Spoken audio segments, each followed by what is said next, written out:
Hello বন্ধুরা, আজকে রান্না করবো বোয়াল মাছ। বড় সাইজের বোয়াল মাছ, ওই 4 কেজি ওজনের বোয়াল মাছ। এখান থেকে কিছুটা মাছ রান্না করেছি, মাছের মাথাও আছে। লম্বা লম্বা মাছের মাছ, এই জন্য আমি এখানে টুকরো করে রাখবো যাতে ভালো করে মশলাটা নুন হলুদটা ভালো করে ঢুকে যায়।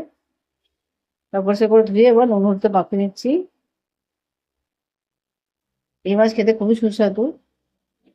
ভালো করে কষা কষা করে রান্না করতে পারলে একদম ভাত মাংসের চেটে পুড়ে খাওয়া যাবে। এই মাছে বেশি মাংসই থাকে, কাটা কাটা কম থাকে, কাটা নেই বললেই চলে। তৈলাক্ত মাছ, এদিকে আমি কড়াইতে তেল বসিয়ে দেবো। সর্ষের তেল দিয়ে রান্না করছি, আপনি যদি সাদা তেল দিয়ে রান্না করতে চান সাদা তেল দিয়েও রান্না করতে পারেন। ভালো করে তেলটাকে ভালো করে গরম হতে দিতে হবে, নাহলে গায়ে পড়তে পারে। বড় মাছ কিন্তু হোক তৈলাক্ত মাছ গাছে গায়ে পড়তে পারে, সাবধানে একটু রান্না করবেন। যারা আপনার অনভিজ্ঞ তারা একটু ঢাকা ঢাকা দিয়ে রান্না করবেন। রেড মাছটা কড়া করে ভিজিয়ে নিয়েছি, খেতেও ভালো, মুখরোচক মাছ, মুখের মধ্যে মিলিয়ে যায় মাছ রান্না করতে গেলে।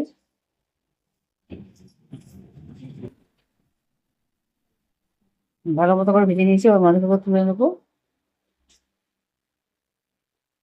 এবার সমস্ত মাছ, যে ধরনের মাছ রান্না করবো আমি, সমস্ত মাছই আমি ভেজে ভেজে তুলে নিতে হবে।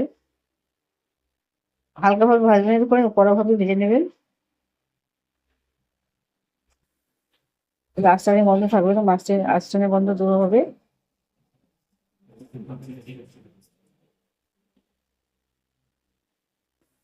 মাছগুলো তুলে নিয়েছি, পরে আবার পরে ভাগে আমি আবার মাছ ভেজে দিচ্ছি।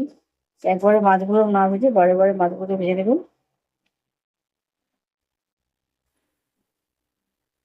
এই মাছ যে কোনোভাবে রান্না করা যায়, পেঁয়াজ আদা রসুন দিয়ে রান্না করতে পারেন, পাতা দিয়ে রান্না করতে পারেন, বা সরিষা বাটা দিয়ে রান্না করতে, সবভাবেই রান্না করা যায়। বিভিন্ন রকম ঘুরিয়ে ফিরে রান্না করবেন। এই বড় মাঝে অন্যান্য রেসিপি আমার চ্যানেলে আছে, আপনারা অবশ্যই ভিজিট করে যাবেন। বিভিন্ন রকমের রান্না আমার চ্যানেলে আছে, আপনারা অবশ্যই আমার চ্যানেলে আসুন, বিভিন্ন রকম রান্না দেখে যান। লাইক এবং কমেন্ট করতে ভুলবেন না। আপনাদের মতামত আমার জীবনের পাথেয়।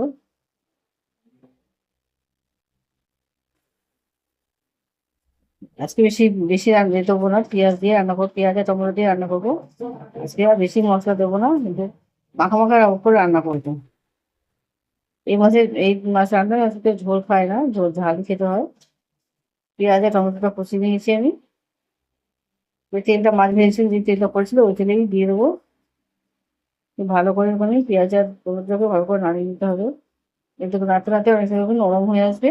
তারপর এক এক করে আমি হলুদ লঙ্কা গুঁড়ো দিতে থাকবো।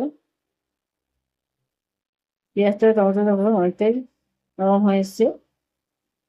এর মধ্যে এবার আমি হলুদ দিয়ে দিচ্ছি। হলুদ দিলে আমার মাছের কালারটা যত সুন্দর হয়, একটু খেতেও ভালো হয়। হম, হলুদ দিলে মাছের কালারটা খুব দুর্দান্ত আছে। হ্যাঁ, তার সঙ্গে টমেটো পেঁয়াজ থাকলে তো আর কথাই নেই।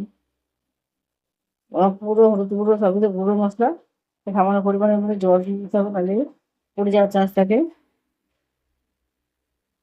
আমরা বাটা মশলা খাওয়ার কথা ভুলেই গেছি। বাটা মশলার স্বাদ যদি দেওয়া যায়, কিন্তু স্বাদ কিন্তু অনেকটা গুণ বেড়ে যায়। যদি আমরা বাটা মশলা দিই না, আজকাল গুঁড়ো মশলা দিয়ে কাজ চালাই। এবার পরিমাণ মতো নুনটাও দিয়ে দিলাম। বল মাছে একটু নুন লাগে, নুন মশলা না দিলে তো খেতে ভালো লাগে না। ভালো মতো কষানো হয়ে গেছে, এবার আমি জল দিচ্ছি।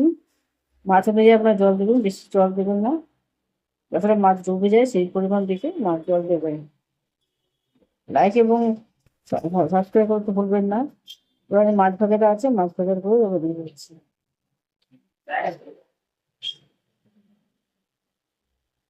কমেন্টে আমাকে জানাবেন আপনাদের মতামত। একবার রান্না করে দেখুন, সে কিন্তু মুখে স্বাদ পেয়ে যাবে। যাদের অন্যরকম মাছ খেয়ে খেয়ে অরুচি হয়ে যাচ্ছে, সেই বোয়াল মাছটা বাড়িতে রান্না করে দেখুন, ভালো লাগবে। এই সময় একটু ঢাকা দিয়ে রাখতে পারেন। মাছটা আস্তে আস্তে গ্যাসের আঁচটা কমিয়ে দেবেন। আস্তে আস্তে করে মাছটা ভালো মতো নরম হয়ে যেতে আসে, মাখা মাখা হয়ে যাবে, নরম হয়ে আসবে। হ্যাঁ, করতে করতে গা মাখা হয়ে মাখা মাখা হয়ে আসছে। রেডি হয়ে গেছে আমার বোয়াল মাছের ঝাল। ঠিক আছে, আদা রসুনটা দিলাম না। এভাবে রান্না করা যায়, রান্না করে খাওয়া যায়। বাড়িতে অবশ্যই এবার রান্না করে দেখুন, সবাইকে খাইয়ে দেখুন। বোয়াল মাছের এই ঝালটা খেতে খুবই দুর্দান্ত।